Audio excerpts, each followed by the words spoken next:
지구. 태양계의 수많은 행성 중 오직 하나만이 푸른빛을 발합니다. 이 푸른빛의 비밀은 바로 바다. 지구 표면의 70%를 덮고 있는 거대한 물의 세계. 바다는 단순한 풍경이 아닙니다. 그곳은 생명의 요람이자 문명의 시작이며 지금도 지구를 살아 숨쉬게 하는 거대한 엔진입니다. 오늘 우리는 시간의 흐름을 거슬러 올라가 바다의 기원, 그 탄생의 순간으로 여행을 떠나겠습니다. 지금으로부터 약 45억 년 전, 막 태어난 지구는 지옥과도 같았습니다. 하늘은 유독가스로 뒤덮였고 지표면은 끊임없이 폭발하는 화산과 용암으로 붉게 빛났습니다. 그 어떤 생명도 존재할 수 없는 척박한 환경. 하지만 이 혼돈의 땅에서 역설적으로 생명의 근원이 될 바다가 싹트고 있었습니다. 학자들은 두 가지 가설을 제시합니다. 첫째, 원시지구의 대기 속 수증기가 오랜 세월 응축되어 비가 되어 내렸다는 가설. 둘째, 수많은 해성과 소행성이 지구에 떨어지면서 그 속에 담긴 얼음이 바다의 씨앗이 되었다는 가설. 어쩌면 두 가지 모두가 사실일지도 모릅니다. 수억 년 동안 멈추지 않고 내린 비, 그리고 우주에서 날아온 얼음. 이 모든 것이 모여 지구의 골짜기와 대륙 틈새를 채웠습니다. 그렇게 해서 최초의 바다가 태어났습니다. 45억 년 전, 바다는 지금처럼 푸르지 않았습니다. 뜨거운 온도, 높은 금속 농도, 산소 없는 독특한 환경. 그러나 바로 이곳에서 생명의 기적이 시작됩니다. 과학자들은 이를 원시 수프 이론이라 부릅니다. 바다 속 화학 물질들이 섞이고 번개와 태양빛이 촉매 역할을 하면서 최초의 유기분자가 탄생했다는 가설입니다. 아미노산, 단백질, RNA 같은 기본 단위들이 바다 속에서 조합되며 생명의 씨앗이 싹튼 것이죠. 그리고 약 38억 년 전, 최초의 세포가 바다 속에서 나타났습니다. 단순한 단세포 생물이었지만 이 작은 존재들이 지구 역사를 송두리째 바꾸게 됩니다. 이들은 빛을 흡수하며 광합성을 시작했고 대기 중에 산소를 만들어냈습니다. 그 결과 지구의 하늘은 점차 파랗게 변했고 오늘날 우리가 아는 생명행성이 만들어지기 시작했습니다. 바다는 처음부터 지금처럼 안정적이지 않았습니다. 대륙은 끝없이 충돌하고 갈라지며 바다의 모습을 바꿨습니다. 초대륙 판게아가 갈라지며 대양이 생겨났고 그 대양은 다시 합쳐졌다 흩어지기를 반복했습니다. 때로는 빙하기가 찾아와 바다가 얼어붙기도 했습니다. 스노우볼 어스라 불리는 시기에는 지구 전체가 거대한 얼음 행성이 되기도 했죠. 그러나 바다는 늘 다시 살아났습니다. 얼음이 녹고 다시 생명들이 살아나며 바다는 새로운 변화를 품어냈습니다. 바다는 단순히 물이 모여있는 곳이 아닙니다. 그 자체로 거대한 엔진이자 지구의 심장입니다. 태양빛이 바다 표면을 데우면 뜨거워진 물은 위로, 차가운 물은 아래로 내려가며 끊임없는 순환을 만듭니다. 이 순환, 즉 흐르는 지구 전체의 기후를 조절합니다. 또한 바다는 지구의 산소 공장입니다. 우리가 숨쉬는 산소의 절반 이상은 바다 속 작은 플랑크톤이 만들어내고 있습니다. 즉, 우리는 매 순간 바다의 선물을 들이마시며 살아가는 셈이죠. 우리는 여전히 바다를 다 알지 못합니다.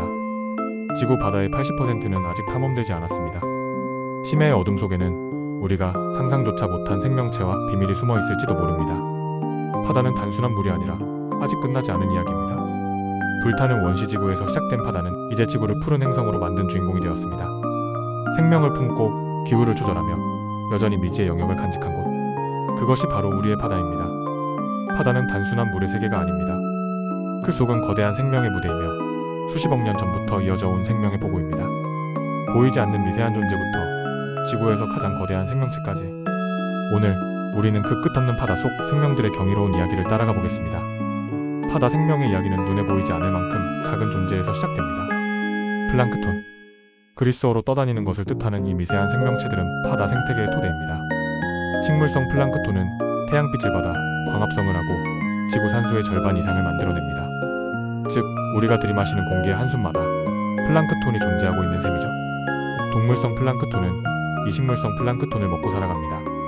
그리고 이들을 작은 물고기가 먹고 또 큰 물고기가 그 물고기를 먹으며 바다의 먹이 사슬이 시작됩니다. 눈에 보이지 않지만 플랑크톤은 바다라는 거대한 피라미드의 기초서. 그 없이는 어떤 생명도 존재할 수 없습니다. 플랑크톤 위에 쌓아 올려진 생명의 무대에서 또 다른 주인공은 산호입니다. 돌처럼 보이지만 사실 산호는 살아있는 동물입니다. 작은 산호충이 모여 거대한 군락을 이루고 바닷속의 숲을 만들어냅니다. 이 산호초는 바다 생물의 4분의 1을 의지하는 집. 물고기, 갑각류, 연체동물 셀 수 없이 많은 생명이 이곳에서 먹고 숨고 번식합니다. 또 다른 숲은 바로 해초밭. 햇빛이 닿는 얕은 바다에 무성하게 자라는 해초는 물고기들의 산란장이자 새끼들의 요람입니다. 바다 속의 초원이라 할 수 있죠. 바다의 주인공이라 하면 역시 물고기를 빼놓을 수 없습니다. 정어리처럼 작은 어종이 떼를 지어 유영할 때 바다는 살아있는 은빛강처럼 변합니다. 그리고 그 무리에는 언제나 포식자가 따라붙습니다. 상어, 참치 혹은 돌고래. 먹고 먹히는 관계 속에서 바다는 끊임없이 에너지를 순환시킵니다. 바다에는 기묘한 물고기도 있습니다. 수컷이 새끼를 품는 해마, 전기를 발생시키는 전기뱀장어, 바위처럼 위장하는 우럭까지. 바다는 상상을 뛰어넘는 생명 실험실이자 진화의 무대입니다. 바다에는 작디 작은 생명체도 있지만 상상을 초월하는 거인도 살아갑니다. 고래상어. 길이가 12m에 달하는 이 젠털 자이언트는 이름과 달리 플랑크톤을 먹는 평화로운 존재입니다. 반면 범고래는 바다 최고의 포식자입니다. 이들은 집단 지능을 이용해 사냥 전략을 짜고 물개, 물고기, 심지어 다른 고래까지 사냥합니다. 바다의 늑대라 불리는 이유죠. 그리고 지구에서 가장 거대한 생명체 대왕고래. 길이 30m, 무게 180톤. 공룡조차 압도하는 존재입니다. 하지만 이 거대한 생명체 또한 작은 크릴새우를 먹고 살아갑니다. 거대한 몸을 움직이는 에너지가 미세한 생물에서 비롯된다는 사실, 이것이 바다 생태계의 경이입니다. 햇빛이 닿지 않는 심해는 또 다른 세계입니다. 깊은 어둠 속에서 생명체들은 빛을 스스로 만들어내며 살아갑니다. 이 빛은 단순한 장식이 아니라 사냥, 의사소통, 짝짓기에 쓰입니다. 아기어는 빛을 믿기 삼아먹이를 유혹하고 투명한 몸을 가진 해파리는 어둠 속에서 거의 보이지 않습니다. 심해는 우리가 상상하는 외계의 모습과 가장 가까운 공간일지도 모릅니다. 플랑크톤에서 대왕고래까지 바다는 크고 작은 생명들이 얽히고 설켜 살아가는 거대한 무대입니다. 먹고 먹히는 순환 속에서 모든 존재는 서로에게 의존합니다. 바다는 생명의 실험실이자 진화의 끝없는 무대. 다음 이야기에서는 이 바다가 품고 있는 힘, 즉 바람과 해류, 폭풍과 화산의 드라마를 만나러 가겠습니다. 바다는 단순한 물의 집합이 아닙니다. 그것은 지구에서 가장 거대한 에너지의 저장고이자 끊임없이 움직이는 생명의 엔진입니다. 오늘 우리는 바다의 힘을 탐험합니다. 1. 끊임없이 움직이는 바다 해류. 지구의 바다는 끊임없이 흐릅니다. 이 거대한 흐름을 우리는 해류라 부릅니다. 대표적인 해류, 멕시코만류는 멕시코만에서 시작해 대서양을 가로질러 유럽까지 따뜻한 물을 실어 나릅니다. 그 덕분에 같은 위도에 위치한 지역이라도 서유럽은 온화한 기후를 누릴 수 있습니다. 이처럼 해류는 단순한 물의 흐름이 아니라 지구의 기후를 결정하는 핵심 엔진입니다. 만약 해류가 멈춘다면 지구는 얼음의 행성으로 변할지도 모릅니다. 파도의 힘. 파도는 바다의 호흡입니다. 작은 바람에도 일렁이는 잔물결이 생기고 강한 바람이 몰아치면 태평양을 가로지르는 괴력이 됩니다. 하와이 해안에 도달하는 파도의 에너지는 수천 대의 발전기를 돌릴 수 있을 만큼 막강합니다. 실제로 많은 과학자들은 파력 발전을 미래의 청정 에너지로 주목하고 있습니다. 하지만 파도는 인간에게 축복만을 주지 않습니다. 쓰나미, 지진이나 해저 산사태로 발생한 거대한 물결은 순식간에 도시를 집어삼키며 파괴의 힘을 드러냅니다. 바다의 숨결은 생명의 노래이자 경고의 외침이기도 합니다. 3. 달과 태양의 인력 조석. 하루 2번 바닷물은 밀려오고 또 빠져나갑니다. 이 현상을 우리는 조석, 즉 밀물과 썰물이라 부릅니다. 그 원인은 달과 태양의 인력. 달이 지구를 끌어당기면서 바다는 마치 숨을 쉬듯 오르내립니다. 조석은 단순한 자연현상이 아닙니다. 세계 여러 곳의 갯벌 생태계는 밀물과 썰물이 만들어낸 리듬 덕분에 유지됩니다. 수많은 조개, 개, 갯벌새들이 이 리듬을 따라 살아가며 인간은 예로부터 이 조석을 이용해 항해 일정을 짜고 발전소를 건설했습니다.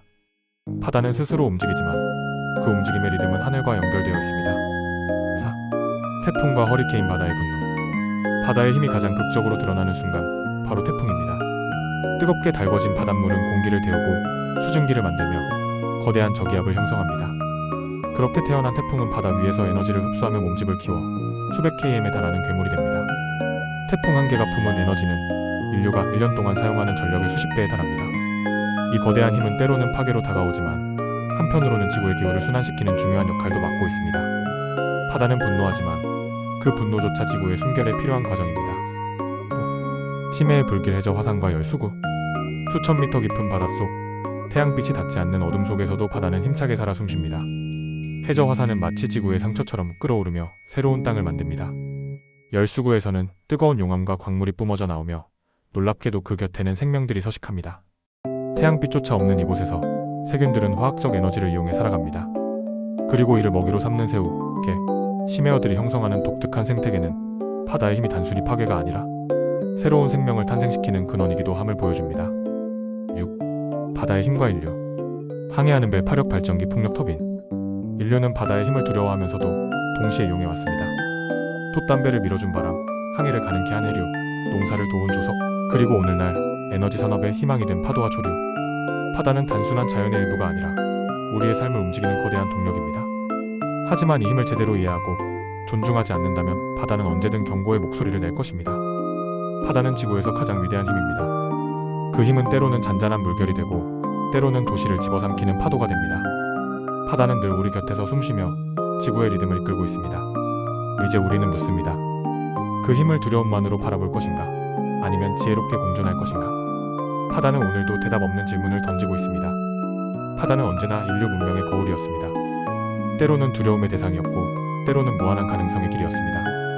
오늘 우리는 인류와 바다가 맺어온 깊은 관계를 살펴봅니다. 1. 바다와 인류의 첫 만남. 인류는 처음부터 바다와 함께 살아왔습니다. 조개 껍데기를 모아 장신구를 만들고 바닷가에서 고기를 잡아 생존했습니다. 약 5만 년 전 인류는 뗏목을 타고 인도네시아 섬들을 건너 아시아에서 오스트레일리아로 퍼져나갔습니다. 이것은 단순한 이동이 아니라 바다를 건너려는 용기와 호기심의 시작이었습니다. 고대 문명과 바다. 바다는 문명의 무대였습니다. 이집트인들은 나일강을 따라 이동하며 문명을 세웠고 페니키아인들은 지중해를 누비며 최초의 해상 제국을 건설했습니다. 그리스인들에게 바다는 신화의 세계였습니다. 포세이돈은 분노의 파도로 인간을 시험했고 오디세우스는 바다에서 수십 년의 여정을 떠났습니다. 고대의 사람들은 바다를 신비와 공포 그리고 도전의 무대로 바라보았습니다. 3. 항해의 시대 바다로 세계를 연결하다. 15세기 인류는 다시 한번 바다에 도전합니다. 유럽의 항해자들은 대서양을 건너 미지의 대륙을 발견했고 마젤란의 함대는 인류 최초로 지구를 일주했습니다.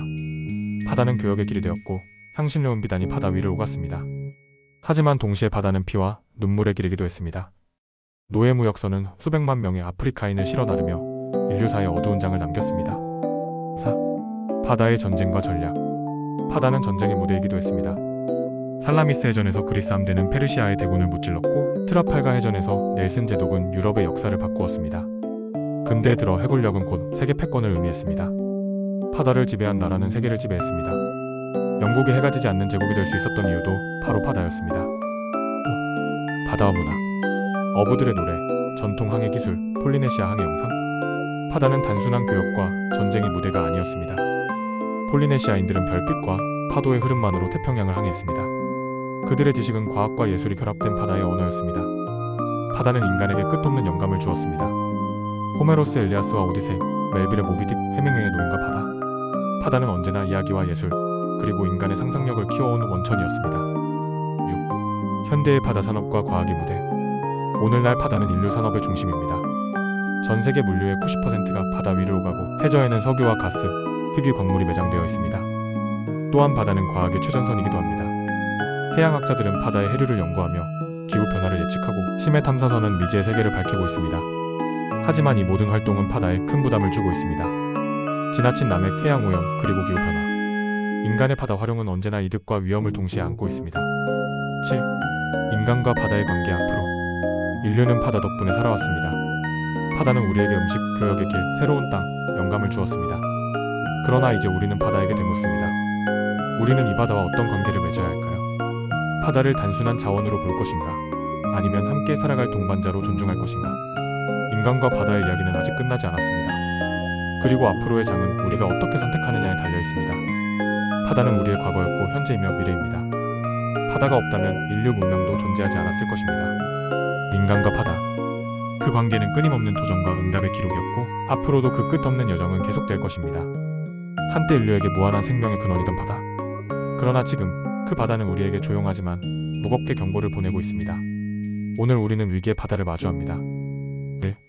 뜨거워지는 바다. 지난 100년 동안 지구 평균 기온은 꾸준히 상승했습니다. 바다 또한 예외가 아닙니다. 뜨거워진 바다는 산호초를 하얗게 질식시켰습니다.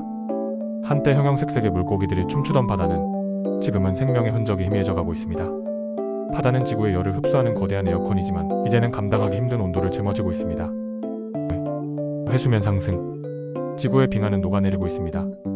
그 결과 바다는 매년 평균 3.6씩 높아지고 있습니다. 사소해 보일 수 있는 이 수치는 수억 명의 삶을 위협합니다. 방글라데시, 몰디브, 투발루와 같은 저지대 국가들은 이미 생존의 위기에 놓였습니다.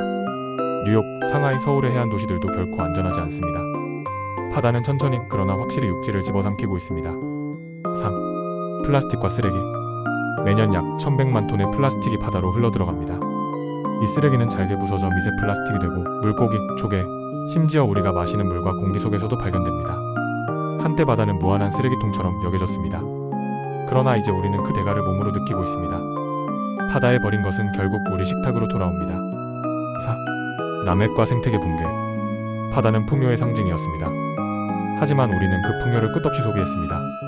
대서양의 대구, 태평양의 참치, 남극의 크리새우까지 많은 어종이 멸종 위기라는 낯선 이름표를 달고 있습니다. 산업적 남획은 단순한 식량 문제를 넘어 바다 생태계의 균형을 무너뜨립니다.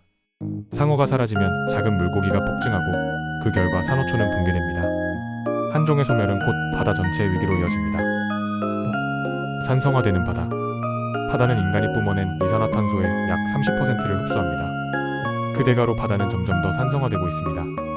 이 변화는 조개와 산호 같은 석회질 생물에게 치명적입니다.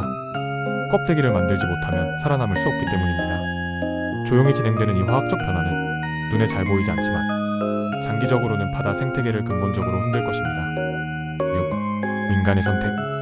위기의 바다 앞에서 인류는 두 가지 선택지를 마주하고 있습니다. 첫 번째는 지금처럼 계속 소비하고 버리며 바다가 무너져 내리는 것을 지켜보는 것입니다. 두 번째는 늦기 전에 행동하여 바다와 공존의 길을 찾는 것입니다. 세계 곳곳에서 해양 보호구역이 확대되고 플라스틱 사용을 줄이려는 움직임이 이어지고 있습니다. 과학자들은 해양 에너지를 개발하되 생태계를 지키는 방안을 연구하고 시민들은 바다의 목소리에 귀 기울이기 시작했습니다. 7. 바다가 우리에게 묻는 질문. 바다는 언제나 인류를 품어주었습니다. 그러나 이제 바다는 우리에게 묻습니다. 너희는 나를 어떻게 대할 것인가? 지금 우리의 선택이 앞으로 수천 년간 바다의 운명을 바꿀 것입니다. 그리고 그 바다의 운명은 곧 인류의 운명과 다르지 않습니다. 지구는 푸른 행성이라 불립니다. 그 푸른 빛의 정체는 바로 바다입니다. 바다가 살아야 지구가 살아납니다. 그리고 지구가 살아야 인류도 살아갈 수 있습니다. 바다의 이야기는 끝나지 않았습니다. 이제 그 다음 장은 우리의 손에 달려 있습니다.